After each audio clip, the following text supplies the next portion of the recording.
Texas Representative Dan Crenshaw.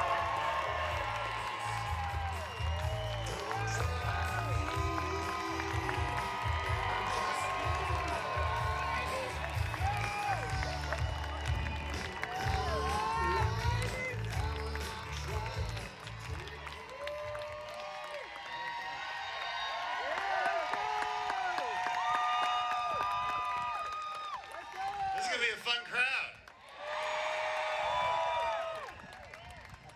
Love you guys. What a great day for this.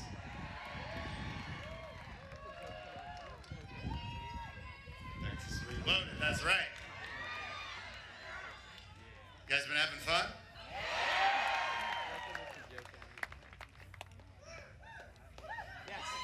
We got a lot to talk about.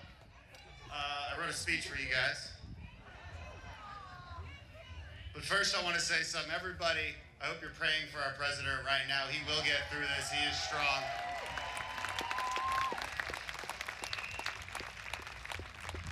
It's been a strange year, to say the least. It started off pretty good. All right, we were taking out some Iranian terrorists. Hell yeah, baby! That partisan impeachment failed.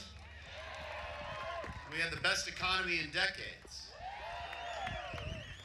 Things got a little strange. Our world became COVID, Tiger King, and toilet paper memes. I'm gonna get the cancel culture. Aunt Jemima got canceled. Paw Patrol got canceled. Even the murder hornets decided to leave because they saw what was going on in Chaz in Portland.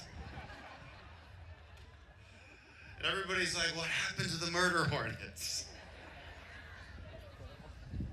And the radical left proved that there was no lie they won't tell, no building they won't burn, no founding father they will not topple in order to gain power. And America finds herself in a hostage situation where the radical left will not let up and will not stop the violence until they get the power they crave. This is what they mean by no justice, no peace. They don't actually mean justice, they mean power. That's right. They mean if you don't give us power, we won't give you peace. Amen. And we will never let them have it. Amen. Amen. Go, Dan. Of course, we got a presidential election to win. Joe Biden, in his own words, is going to be the most progressive candidate in history. Let's be crystal clear about something. This is not the Democratic Party you once knew. That's right. Imagine the following quotes said by a modern Democrat. Quote, ask not what your country can do for you, ask what you can do for your country. Or how about this one? The same revolutionary beliefs for which our forebears fought are still at issue around the globe. The belief that the rights of man come not from the generosity of the state, but from the hand of God. That's JFK. He's a great conservative. Democrats cannot say these words because they haven't believed them for decades. And that is why you are walking away. You don't have to take my word for it. You can just listen to what the Democrats are saying. Take them at their word. This is a radical new Democrat party that tramples over liberalism and embraces Marxism. This is a party that cannot say one bad thing about Antifa militants terrorizing our cities, but finds ample time to degrade our own flag and anthem. This is a party that makes excuses for China, encourages rioting, but shuts down your churches. It allows the mob into your neighborhood, but confiscates your guns if you dare to defend yourself. Over the past few years, I've given a lot of talks about the dangers and origins of socialism. I often point out that the advocates for the radical left attack America herself. The very idea of America is toxic to them. After all, if you're predisposed to see all issues through the lens of oppressors and victims, then it's no surprise that the radicals see America herself as the ultimate oppressor. Their Marxist teachers and Soviet propagandists taught them well. They've been doing it for a long time. But even I could not predict how the movement of anti-Americanism would become so in vogue, so stylish, so casually accepted by large swaths of our society, and ultimately by a major political party. They can never seem to say one good thing about the country that they actually live in. Theirs is the politics of resentment, fear. It's of group power identity politics. It's a vision where all problems must be viewed through the lens of power and oppression. It's an ideology that only survives if it convinces you that everything around you is unjust, in crisis, even evil. Because how else can you actually get someone to believe that in the most prosperous times in American history, in world history, that you need a fiery revolution, where we have to tear it all down and start anew? And it's seductive. It's seductive. It makes young people think that there's some secret that they were unaware of, some secret history of why America is evil that they weren't being told. And it's a seductive ideology for younger, kind-hearted liberals who do desire to fight against injustice. But then the term itself becomes redefined. Justice, according to the woke progressive, comes to mean power over others, as opposed to its true definition, protecting the rights of individuals, our life, our liberty, our property. They say they want to fight inequality, but then they veer towards radicalism again. Instead of being about helping the poor rise up, it becomes about punishing those who are successful. That's right. I like that. Ultimately, it's just the politics of gaining control. And the quest for power has serious policy consequences, pretty radical ones. Again, we don't need to guess. We can just listen. They talk about it. When Democrats say they want to defund the police, I take them at their word. Democrat cities like Minneapolis, New York, Portland, Los Angeles, Austin have all taken what started as a pretty radical slogan and actually made it into policy. Who does this hurt? It hurts communities of color the most. The chaos and rising crime across our major cities is the result of Democrat governance playing out right before our eyes. It's defund the police, it's encourage the mob, and watch our communities be torn apart. They talk about dismantling the system. Again, we should take them at their word. And what is this system they refer to?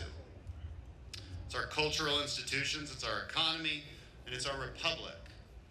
They attack our culture of inalienable rights by canceling free speech and opening up our churches to taxation from the federal government. All the things you thought were fine, family, church, maple syrup, the national anthem, they're rendered unacceptable by these new postmodernists.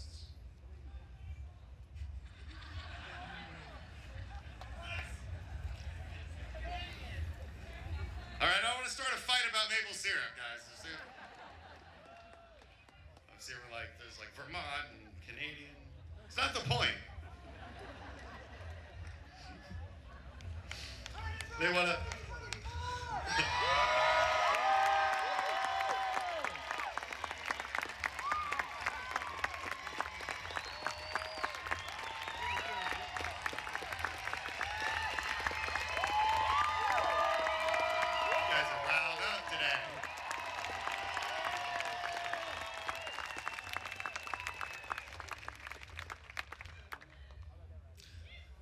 The Democrats want to raise middle-class taxes. $4 trillion worth. They want to punish small businesses for their success and raise your electricity bills by destroying our energy sector. Popular magazines like Teen Vogue, they teach our kids that it isn't enough to defund the police. We also have to abolish the oppressive system of private property rights. Again, we just listen to them. Listen to what they say. They want to remove the foundations of our republic by packing the Supreme Court, making D.C. a state, abolishing the Electoral College, eliminating the filibuster. They stand for pure majoritarian rule. 51% of the population telling the other 49% what to do. That's not unity, that's divisiveness. It's tyranny of the majority. Our founders knew better. Yeah. And what's on the other side of this revolution that they want so bad, this resistance they're always talking about? It's chaos. It's chaos, it's destruction in the wake of this ever futile search for some kind of progressive utopia. They have no idea why anything works, where our prosperity came from, or how to create and build. They seek to tear down things they themselves cannot build. They seek to set our house on fire while we are all still inside. But we have a different vision. And if we're going to talk about walking away, then we also have to talk about what we're walking towards.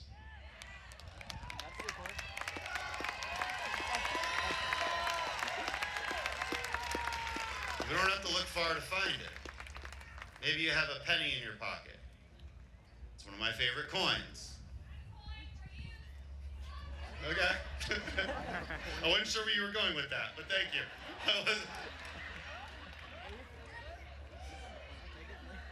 I like the penny because it's got our first Republican president on it, Abraham Lincoln. There's a lot of symbology in the penny. It's very carefully designed. The Republican president should remind us that Republicans have always been on the right side of history. We were the ones that fought against slavery. We were the ones that freed jailed journalists after Woodrow Wilson's regime jailed them. We were the ones that overwhelmingly voted for the Civil Rights Act, while Democrats were split. Republicans have always been on the right side of history. We should be on offense, not defense.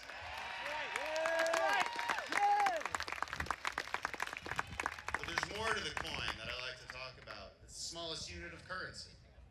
Just like Western civilization figured out that the individual reigns supreme, the individual is divine. For centuries and centuries, we've been grouping people into, whether it was skin color, religion, or gender, and say, you vote this way, or your interests are because of this. It's tribalism. It caused warfare, it caused division. It was only when we discovered that the content of your character matters the most that we were able to rise up above the ashes. In the last few hundred years, we've prospered as a human race more than ever over thousands of years. It's been exponential because we figured out that single truth. There's more on the pen. E pluribus unum. This is what our country is founded on. Again, not group-on-group identity politics, but of many one. One nation under God. It says something else on our coins. Liberty. We stand for liberty. Not asking the government to do everything for us, but liberty, the right to pursue our happiness. Written in the Declaration of Independence, the document that tells us why government exists. But you can't have liberty if you're not a good moral people. So what else does the penny say? It says, in God we trust. Because our morality comes from somewhere bigger than ourselves. You don't just get to make it up.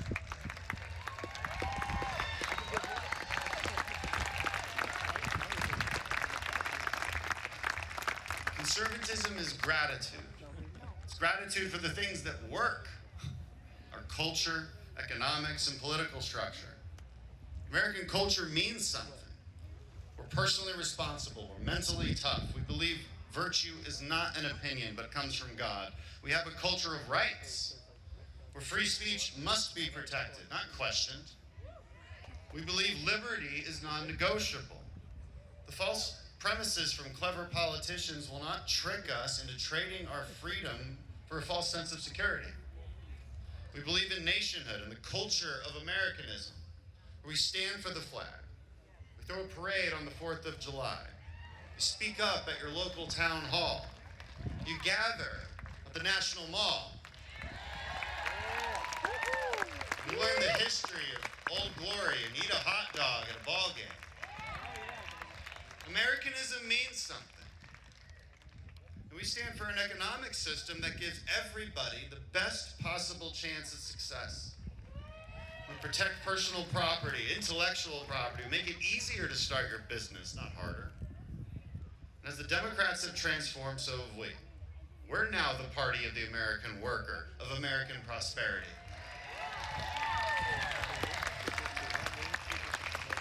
We know that unity is found in a common love of Americanism. not enforcing each other to live under the rules of a slim majority.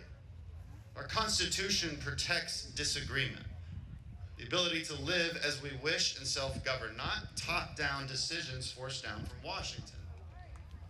We'll renew this belief that our country's story is one of unprecedented posterity and freedom and success. It's because of the bedrock of ideals upon which America was founded. We're the party that will teach the next generation to love America and be proud of their country rather than ashamed of it.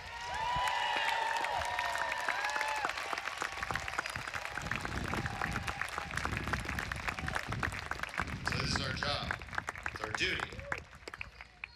And our calling between now and November to tell the right story of America and show the American family, the American worker, and every American patriot that this will be their century. We will not be bullied into submission by radical revolutionaries. We will not cede our leadership role to the Chinese. We will not tear our country apart out of some misplaced guilt. That's not what a strong people do, and a strong people we are.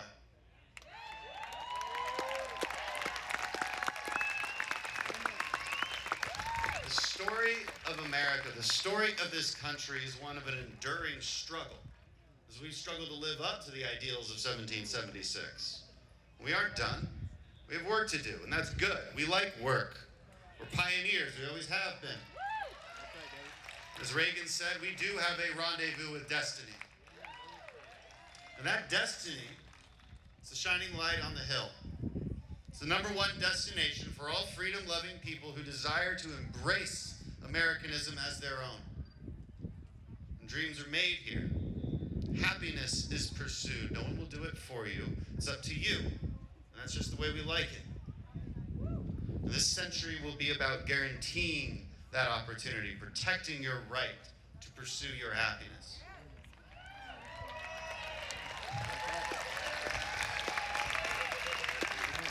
I'll tell you what, it's impossible not to be proud of this country. It's impossible not to love it. It's impossible not to believe in it. Many try. Many try to tear it down from within, but it doesn't matter, because there's too many of us who will fight and who love this place. And we know a certain truth. And that truth is this country is built on the greatest ideas the world has ever known. Since the rise of America as the world power, human prosperity has flourished. It was America that led to the defeat of Nazi Germany and Imperial Japan. It was America that rebuilt a war-torn Europe and Asia. It is America that has underwritten global security for free trade and commerce. It is America that has led the world in innovation, from energy to advanced computing to the internet. We shared that technology with the world. It is American innovation that put a man on the moon, pioneered manned flight, led to healthcare breakthroughs like the first organ transplant, the MRI, the human genome map. It was America's unwavering defense of freedom and human rights that prevented the scourge of communism from becoming a global power.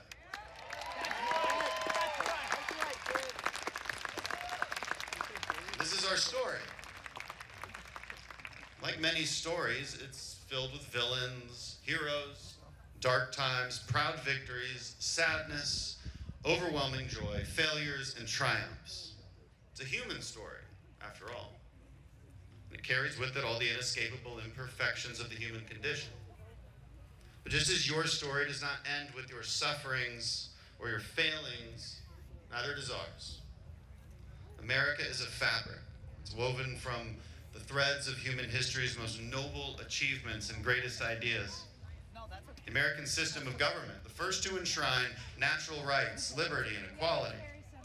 It's a pinnacle of human enlightenment, born from thousands of years of civic experimentation and ancient wisdom. The American spirit is a product of the oldest and most important virtues: self-sacrifice, courage, tolerance, love of country, grace, and passion for human achievement. And these foundations have underwritten our great American story. It's a story with a consistent, enduring creed: fortitude. And we can decide right now that American greatness will not be rejected nor squandered. As the American founding was grounded in individual liberty, so will be our future. And our rediscovery of our own strength, it must be an endeavor undertaken by each and every one of us. It's our path. It is what we are walking towards. We will not be bought off by the false promises of authoritarians. We will not be demoralized by those who tell us to hate our country. We will walk with pride and with love and with patriotism, and we will win. God bless you. God bless this great country. Go out there and tell the great American story. Thank you.